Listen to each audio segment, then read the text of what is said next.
So children, first, what is the meaning of weathering?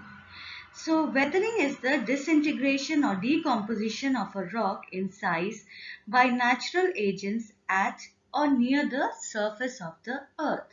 So weathering, it involves both disintegration and decomposition or decay of rocks. Disintegration refers to the physical breakup of the rocks into smaller fragments, and when there is disintegration, there is no change in the chemical composition or chemical nature of the minerals which are present in the rock. Decomposition, it refers to the change in the chemical composition of the minerals present in the rock. New minerals are formed and these get separated from the other minerals and the rocks break up into small fragments. So this is the meaning of weathering. Now children, it's very important for you to know the difference between weathering and erosion. Though children, erosion has been removed from our syllabus, but still you should know the difference. So weathering is a static process, which means that the rocks break up where they stand and the broken pieces remain at the same location. There is no transportation involved in the process of weathering. On the other hand, erosion is a dynamic process because it involves the wearing away of the rocks as well as their transportation. So, in this way, it is a dynamic process. So, we can say, children, that weathering is a preparatory process. Weathering prepares the material for transportation by other agents of gradation or erosion like running water, glaciers, winds, and the sea waves. Now, another very important thing about weathering is that it is the change in weather conditions like temperature, moisture, precipitation that disintegration or break down the rocks. So, the elements of weather play a very important role.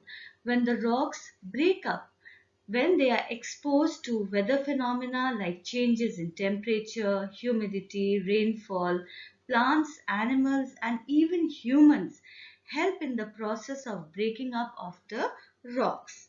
So, weathering cannot take place on the moon's surface where such conditions do not exist. The footprints left on the moon by astronauts will last for millions of years. That is because there is no weather phenomena at all. Now let us see what are the characteristics of weathering. When weathering involves disintegration, that is the breaking up of rocks, and decomposition, meaning the change in the chemical composition of the rocks. Weathering depends a lot on climate. For example, in hot deserts where there are rapid temperature changes between day and night, over there physical weathering is common. In hot and humid areas where it rains heavily, there chemical weathering takes place. The third characteristic is that weathering affects the surface of the earth. As I already told you, that weathering prepares the materials ready for erosion. So it is a very important process which affects the surface of the earth, and it prepares the rocks ready for erosion. It helps in soil formation. You must have studied in your lower classes that weathering of the rocks results in soil formation. So weathering is a very important process. Now, weathering involves several processes. Weathering just does not involve one single process, but it involves several processes to bring about disintegration of rocks, and we'll be studying about those different processes. Like in mechanical weathering itself, there are so many processes like frost action, exfoliation. We'll study about them. Then chemical weathering also has various processes like carbonation, solution. So we'll study about them. Then weathering changes massive rocks to finer materials.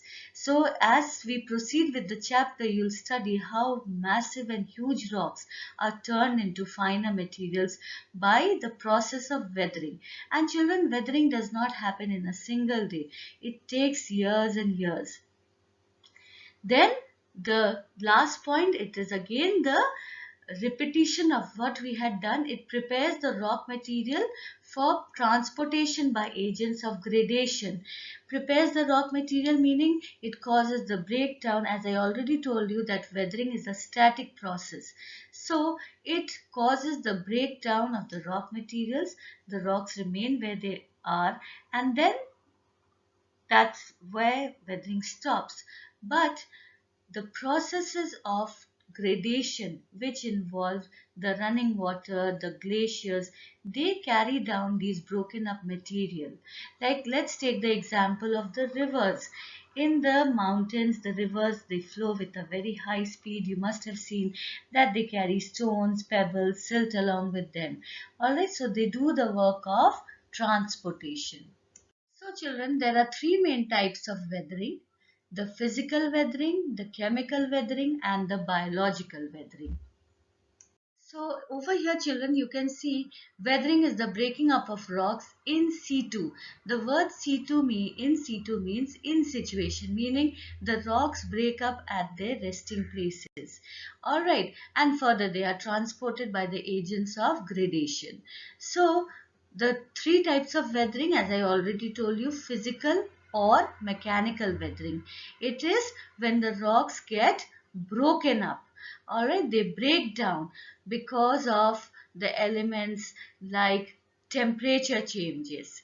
Then chemical weathering. Chemical weathering is when the rocks dis, decompose. There's a change in the chemical composition, and as I told you, it takes place in rainy areas. And the last is biological weathering.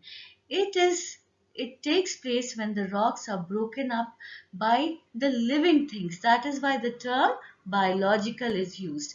When the breaking up of rocks is caused by living things like plants, animals, and even human beings, it is referred to as biological weathering. So children, in today's class, we'll study about physical weathering. So physical weathering or mechanical weathering is when the rocks break down due to changes in temperature because of the moisture, frost action and wind. So that is called physical weathering, and it involves only the disintegration of rocks without any change in the chemical composition or chemical constituents of the rocks. So weathering due to changes in temperature is more rapid in the hot deserts because the temperature changes are sharpest in the desert. What this means, that during the daytime the temperature may be as high as 40 degrees centigrade. At night the temperature may dip down to as low as 20 degrees centigrade. Then freeze and thaw action. This is common in the mountainous areas in which the water melts, freezes. So due to this alternate process of melting and freezing of water, the rocks break down. Alright, so when the water expands when it freezes into ice. If water gets into the crack of a rock and then freezes, it expands. When the water freezes, it pushes the crack further.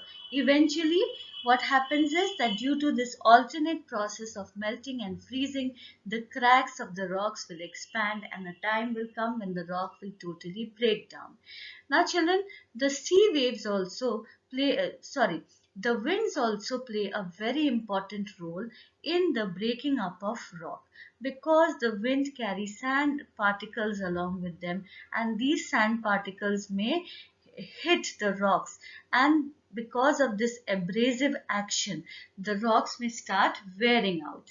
Then children, rain, it is an important element in chemical weathering. Now sea waves, over here it is written, though children, sea waves is actually an agent of erosion. Alright, so what we know is, and what you should know is, that weathering, the physical weathering, the main factors which are responsible for physical weathering are temperature changes, moisture, frost action, and wind. Children, just to elaborate further about the action of weathering by wind, all right, how wind is an agent of weathering. All right, so as the wind blows, it picks up small particles of sand with it. All right, and the wind is already armed with a lot of sand particles. Now, when it strikes the rock surface, then it behaves like a sandpaper. On the left hand side, children, you can see that there is a slide which shows a sandpaper. You must have seen in these furniture shops when furniture and all is being made, when the edges and all are slightly rough, then to smoothen it, the sandpaper is used. If you feel the sandpaper, it is very rough in nature, so that sandpaper is rubbed on the surface to smoothen. So in the same way, children, the wind also behaves like a sandpaper, and when it has lot of sand particles along with it, when it comes in contact with rocks, it starts to blow the wind along with the particles.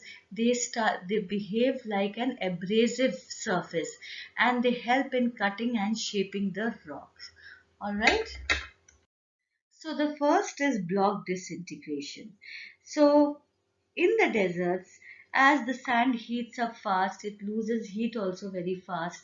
Due to the lack of clouds also, there is lot of heating of the land surface during the daytime, and at night all the heat is lost back. So there's a rapid fall in temperature. So because of the sudden rise and fall in temperature, there is expansion and contraction of rocks. This repeated action causes their breakdown.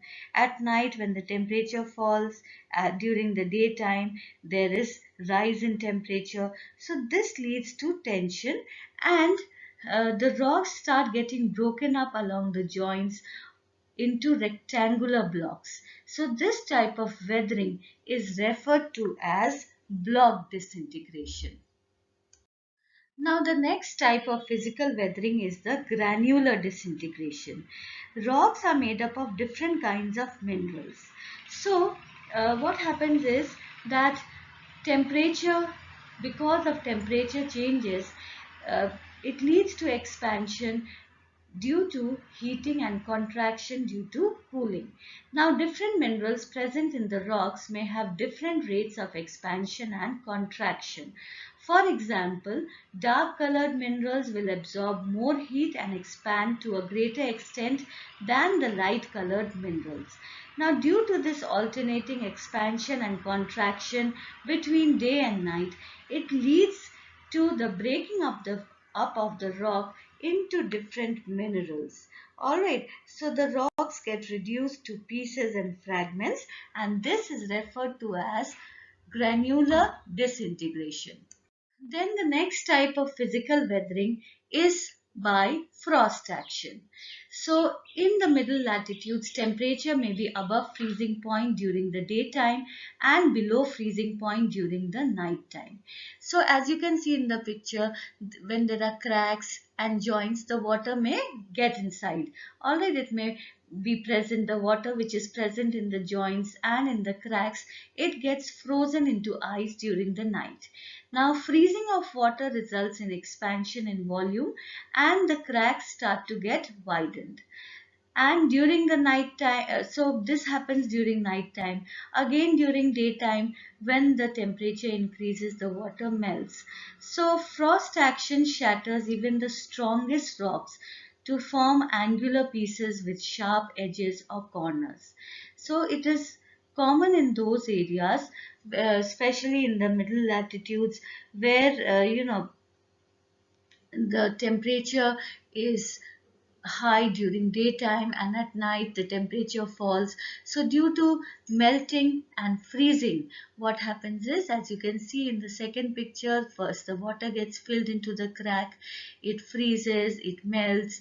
Now this alternate process continues, and ultimately it breaks up the rock. So children, frost action, also known as frost wedging. You can see the picture how the water gets into the crack, it melts and it freezes. Alright, so this is how the rocks start to disintegrate due to frost action. Then children, another type of weathering which is also known as exfoliation, or there are some geographers who also refer to it as onion skin weathering type. All right, so exfoliation, because of sudden temperature changes, what happens is that during the daytime, especially in the hot deserts, during the daytime, the surface layer of the rock absorbs heat and uh, it expands. While during the night time, the surface layer contracts when the temperature falls down. So, in a few days, the rock breaks up or peels off into layers. So, this process is referred to as exfoliation. So here, children, you can see a very good example of onion peeling, onion skin weathering or exfoliation. You can see how the layers start to come peel off. So you can clearly see in this picture how when the rocks are exposed to temperature changes, they start to peel out in layers.